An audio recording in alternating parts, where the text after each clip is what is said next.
titignan natin yung aking visual na Dan Palo mga idol. Eto na. Eto na yan. Wow mga idol, o tignan nyo. Isa na namang visual Dan Follow. Ito ay Opaline mga idol, o Opa Dan Palo ito. Then may kapatid to na hindi visual. Hindi visual Dan, hindi rin visual na Opa. Yan o. Kulay blue ata yan. Medyo malayo, hindi klaro yung kanyang kulay. Ito yung Opa Dan Palo natin, oh. Yan, medyo nahihiya pa, oh. Tulak natin. Oh, yan, oh. Tignan nyo, nice.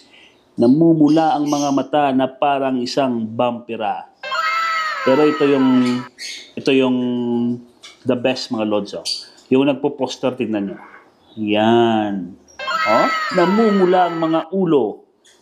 Namumula mga idol.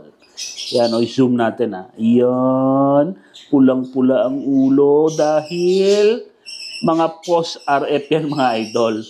Yan muna nagpo-poster sa aking Opa Dan Palo. Yan. Then may kapatid pa to nandun sa taas. Tignan natin. Ito yung mga kapatid nyo. Pinaposter ko rin dito. Ito yung kapatid, oh. Pero mas nauna itong nag-hatch. Yan. Pero walang visual Dan Palo mga idol. Isang blue Opaline, then isang blue na Fisher. Split Dan mga idol. Yan. Mga split Dan Palo ito. Possible blue 2. Dahil ang parents niyan ay back-to-back par blue. Yung pack ay par blue Dan Palo, split Opaline. Then yung hen naman ay par blue Opa, split Dan Palo. Yan o, tignan nyo yung nagpo-poster. Oh. Yan. Ito sure ball na Opaline na to. Opa Dan Palo na naman mga idol.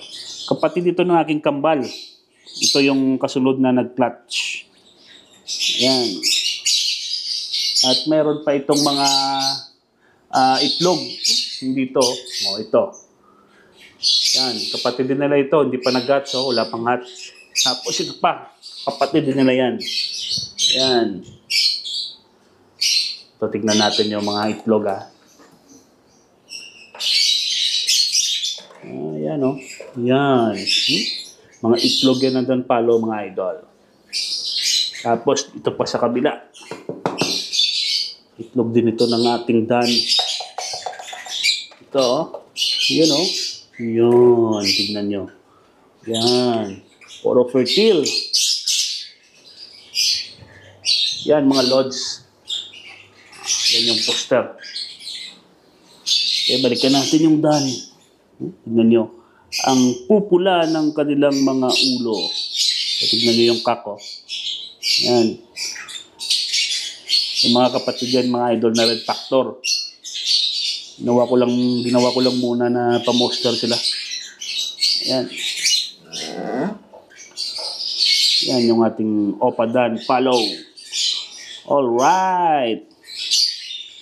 Bye-bye.